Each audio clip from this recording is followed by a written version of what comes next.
everybody and welcome back to the Blossom Crochet channel. In this crochet tutorial I will be showing you how to create this absolutely beautiful herringbone stitch.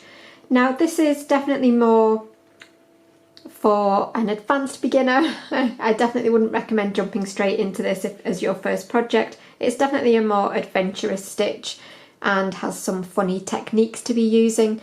But it is absolutely well worth it because you get this beautiful pattern with the arrows leading either way. It's really effective. It's still only a 2-row repeat, but it's an unusual 2-row repeat. But we're just going to jump straight in with the tutorial. The only thing I would recommend is, well, there's two things to recommend for this particular stitch. Number one is tension. Keep it nice and loose. If you've got really tight tension, you will probably struggle a little bit with this particular stitch. So keep your tension loose. Go up a full hook size, maybe even 2 hook sizes, depending how much drape you want for your project. I have gone up a full hook size here. It's pretty flexible, but I could definitely get away with going with an even bigger hook for this chunky yarn. But anyway, we'll just go straight in with the herringbone. Okay, so I can't really use that particular yarn that I showed you just a moment ago because it doesn't stand out enough from the background here, from the table. So I'm just using this cotton DK and I'm using a 5mm hook. So there's no pattern multiple, you just chain the width of your project. So yarn over, pull through, yarn over, pull through. So if you just chain your desired width or length, depending which way you want your arrows to be running, whether you want them running up and down or back, side to side. So obviously I'm just going to do a really small sample piece here. So once you've got your desired chain length, you will work into the second chain from the hook and you will put a double crochet. So please do remember I am using UK terminology, so these are my double crochet. In the US, these will be your single crochet. So you'll insert, yarn over and pull up, yarn over, pull through both. And we're going to go straight in with our herringbone stitch right on this very first foundation row. So you can see we've got 2 posts to this stitch. We've got one here and one here. We want to go behind this one and then we will insert our hook into the next chain. Yarn over and pull up, you'll have 3 loops on your hook. Yarn over, pull through all 3. Now you've got 3 loops here. You've got 1, 2 and 3. You always want the one closest to the direction that you're working. So you'll insert your hook through that post and then into the next chain. Yarn over and pull up. Again, make sure your tension's nice and loose. Yarn over, pull through all 3. Again, you'll have 3 loops, 1, 2, 3, and you'll go behind and then into your next chain. Yarn over and pull up, yarn over, pull through all 3. So you will work that all the way along your chain.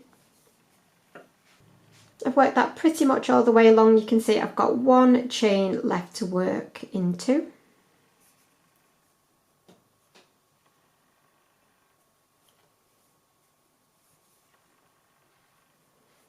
So that is how you should be looking at the moment. You'll see you've got these little arrows pointing that way.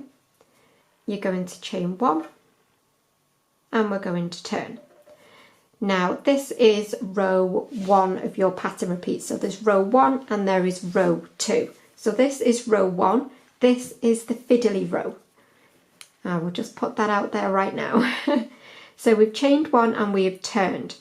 And you can see now, I'll just take a moment to really try and explain this as best I can. You can see we've got these lovely V's facing us here, pointing towards my hook. But if we turn slightly, we've also got another row of V's facing in the opposite direction. So we want to ignore the V's here facing the hook and we want to make sure we're working in the V's that are facing the other way. Okay? But what we're going to be doing is working our stitches from back to front, so the opposite way we would normally work them. So straight into this very first stitch here, we will start and you're going to insert your hook from the back to the front, going through and catching the V that's facing towards your working yarn. and then you will yarn over. It might be easier to twist your hook as you go to pull up that loop, and then you will yarn over and pull through both of those loops, okay? And then we're going to turn our work this way just so that you can see, because we've still got those vertical posts here, and as always you want the one that's closest to your working end. So insert your hook through the post, and then through your next stitch you will go from back to front, again making sure to catch the correct V, yarn over and pull up. You'll have 3 loops on your hook, yarn over, pull through all 3. Again, turn and go behind the post that is closest to your working end, like so, and then through the next stitch you will go back to front, yarn over and pull up, yarn over, pull through all 3. I'll show you one more time. So if we turn, you can see we've got our 3 loops, 1, 2 and 3.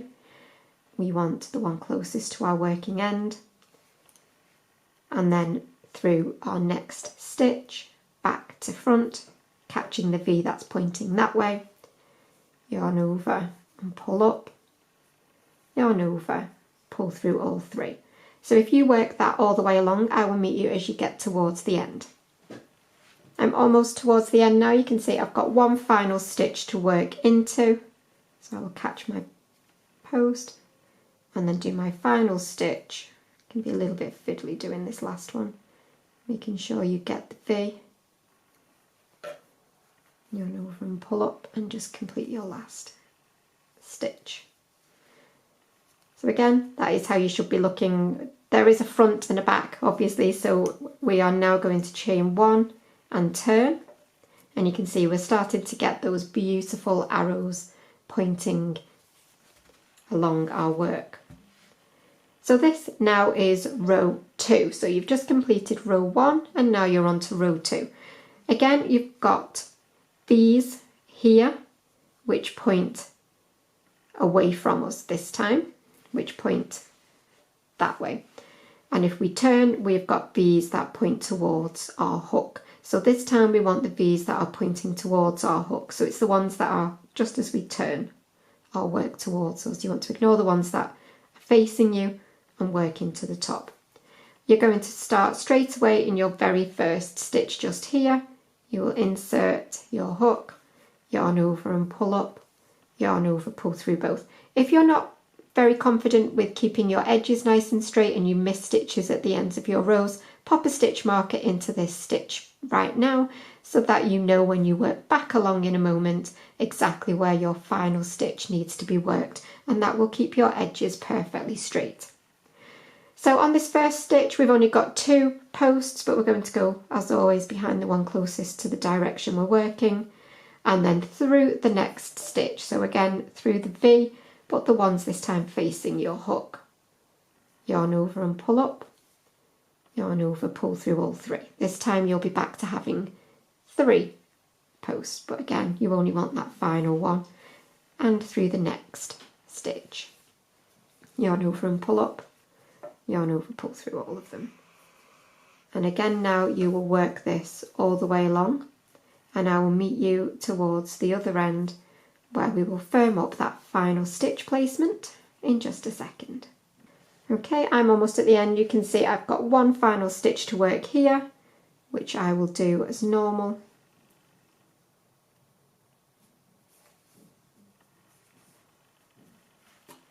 Okay, and that is how you should look at this point. You will be starting to build those beautiful arrow stitches. So at this point you would chain 1, and turn your work, and you would be ready to repeat row 1, which is the row where you work from the back to the front. So I'm hoping now that you can pause the video, rewind to the start of row 1 and repeat rows 1 and 2 until your project is the size you want it to be. At which point you will hopefully end up with something that looks like this, which is absolutely beautiful. So that's the front. I will just show you the back as well. That's how the back looks, just for you, so you can see. But yeah, from the front it is a really beautiful stitch. So I really do hope that you have enjoyed this tutorial. If you have, please do remember to give it a thumbs up and also subscribe to the channel. But that's it for this tutorial, but I will see you again for a normal tutorial really soon. But thank you as always for watching, and bye for now.